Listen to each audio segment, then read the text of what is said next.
السلام علیکم ورحمۃ اللہ وبرکاتہ۔ آپ سبھی سامعین کا ہمارے چینل RQ اسلامک اسٹوڈیو میں خیر مقدم ہے، اور آج کا ہمارا سبق شروع ہوگا سبق نمبر 13 دلیری۔ اپنا سبق پڑھنا شروع کرتے ہیں۔ بسم اللہ الرحمن الرحیم۔ جس وقت کوئی دشواری یا خطرہ پیش آئے یا آفت و مصیبت کا سامنا ہو، اگر انسان اس وقت اپنی ذات پر بھروسہ کر کے اور اپنی رائے اور تدبیر سے ان خطرناک اور آفتوں کے دفع کرنے پر آمادہ ہو تو اس خصلت کو دلیری کہتے ہیں۔ دلیری سے ثابت قدمی اور استقلال پیدا ہوتا ہے۔ استقلال کے وسیلے سے مشکلیں آسان ہوتی ہیں۔ جس کام کو آدمی شروع کرتا ہے اس کو تمام کر کے چھوڑتا ہے۔ دلیری انسان کو بڑے بڑے کاموں کا حوصلہ دلاتی اور کامیابی کی راہیں سمجھاتی ہے۔ دلیری ہی وہ چیز ہے جو آدمی کو ادنا درجے سے اعلیٰ رتبے پر پہنچاتی ہے۔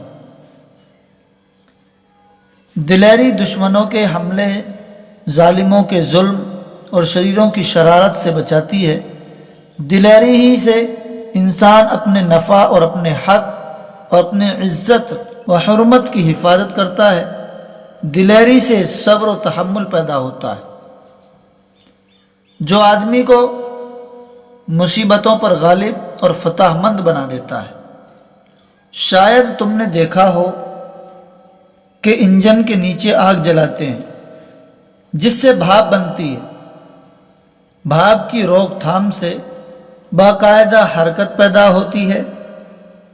اس حرکت سے بڑے بڑے کام نکلتے ہیں۔ اسی طرح غصہ آدمی کے دل میں ایک طاقت پیدا کرتا ہے۔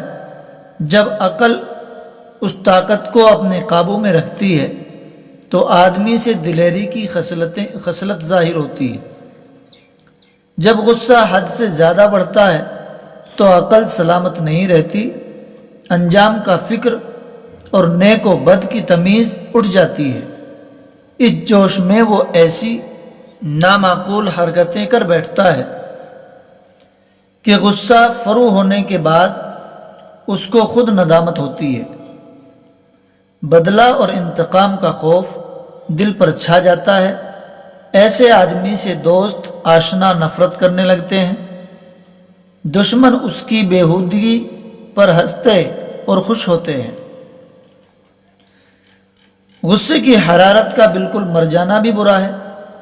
جب یہ حرارت آدمی کے دل کو نہیں ابھارتی تو وہ بودا اور ڈرپوک، کم ہمت، سست اور بے غیرت بن جاتا ہے۔ اگر دشمن اس کی حق تلفی یا ہتک کرے تو وہ ذلت کے ساتھ گوارا کرتا ہے۔ کوئی آفت یا خطرہ سامنے آئے تو اس کے اوسان خطا ہو جاتے ہیں۔ ایسا آدمی کسی دشوار کام کو انجام نہیں دے سکتا، اس لیے انسانیت کی تمام خوبیوں سے محروم رہتا ہے۔ نہ حلوہ بن کے چٹ کر جائیں بھوکے، نہ حلوہ بن کے چٹ کر جائیں بھوکے، نہ کڑوا بن کے جو چکھے سو تھوکے۔ یاد کرتے ہیں اس کے ہجے اور معنی۔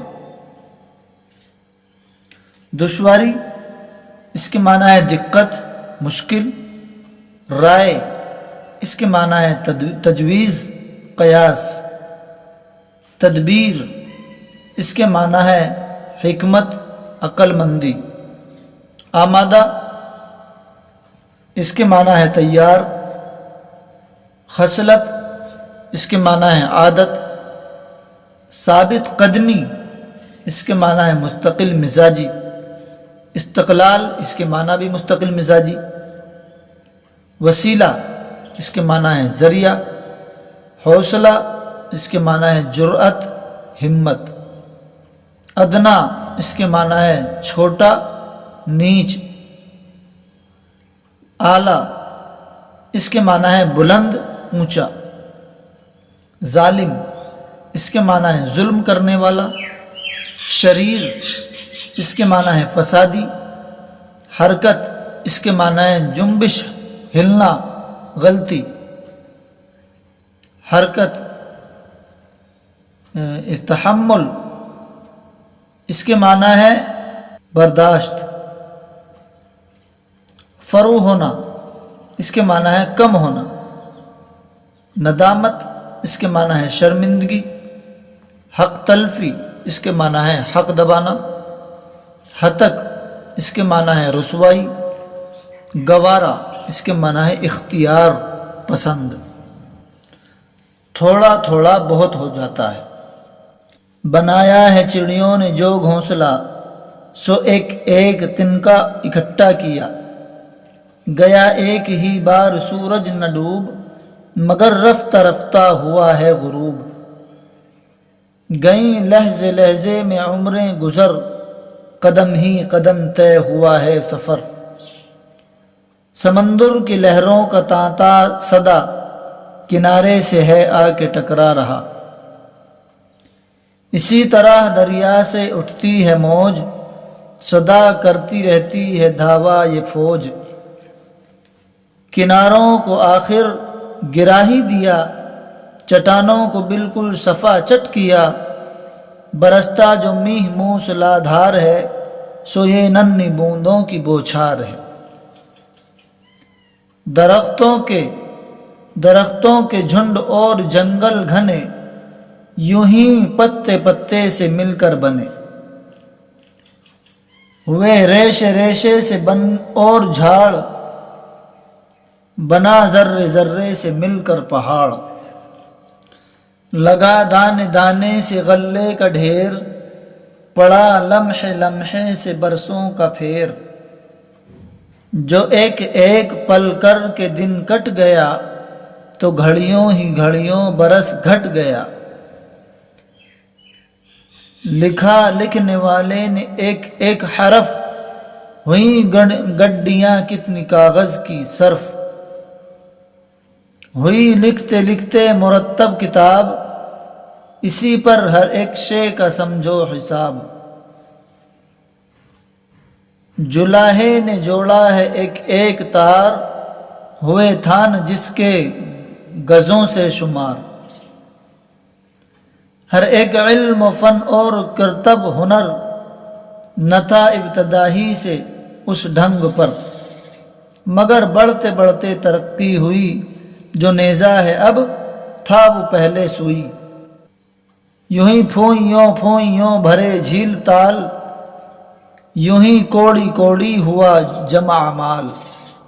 اگر تھوڑا تھوڑا کرو صبح و شام، بڑے سے بڑا کام ہوئے تمام۔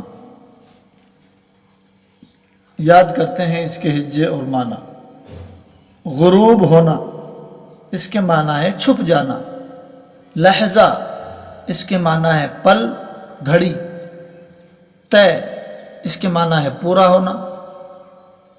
غلہ اس کے معنی ہے اناج۔ لمحہ اس کے معنی ہے سیکنڈ۔ ایک عرضی،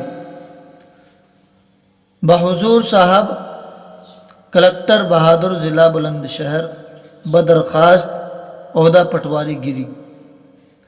عالی جناب کم ترین کا باپ مسمہ دھرم نارائن، جس نے 20 سال تک پٹواری گیری کی خدمت نیک نامی کے ساتھ انجام دی تھی، 5 سال کا عرصہ گزرا کہ وہ قضاء الہی سے فوت ہو گیا۔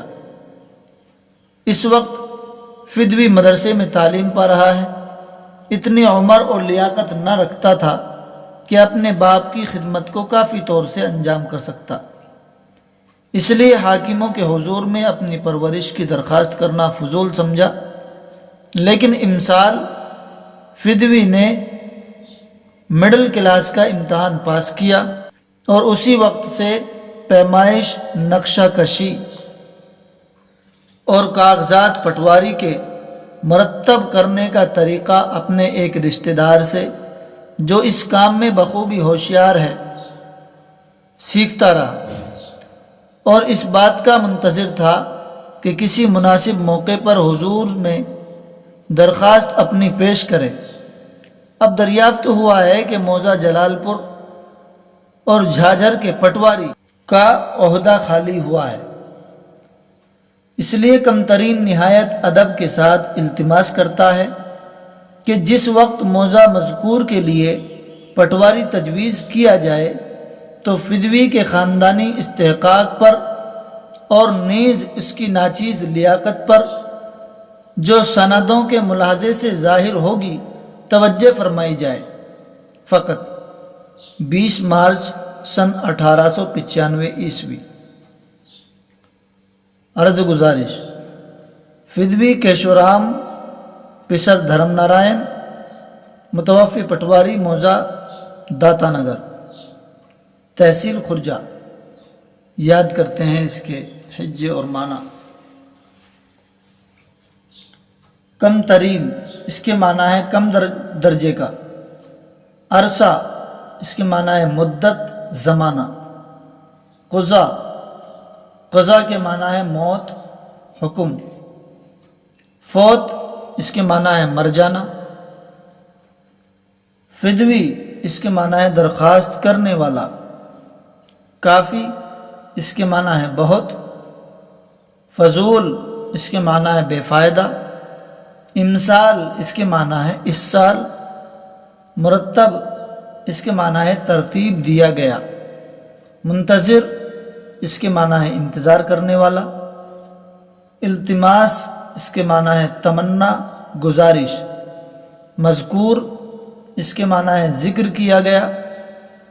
استحقاق، اس کے معنی ہے حق، قابلیت۔ ملاحظہ، اس کے معنی ہے معائنہ۔ متوفی، اس کے معنی ہے مرا ہوا۔ آج کا سبق ہمارا یہیں پر مکمل ہوا۔ امید ہے کہ ہماری ویڈیو آپ کو پسند آئی ہوگی۔ ویڈیو پسند آئی ہو تو ویڈیو کو لائک کریں، کمنٹ کریں، اپنے دوستوں میں شیئر کریں اور ہمارے چینل RK اسلامک اسٹوڈیو کو سبسکرائب کریں۔ السلام علیکم ورحمۃ اللہ وبرکاتہ۔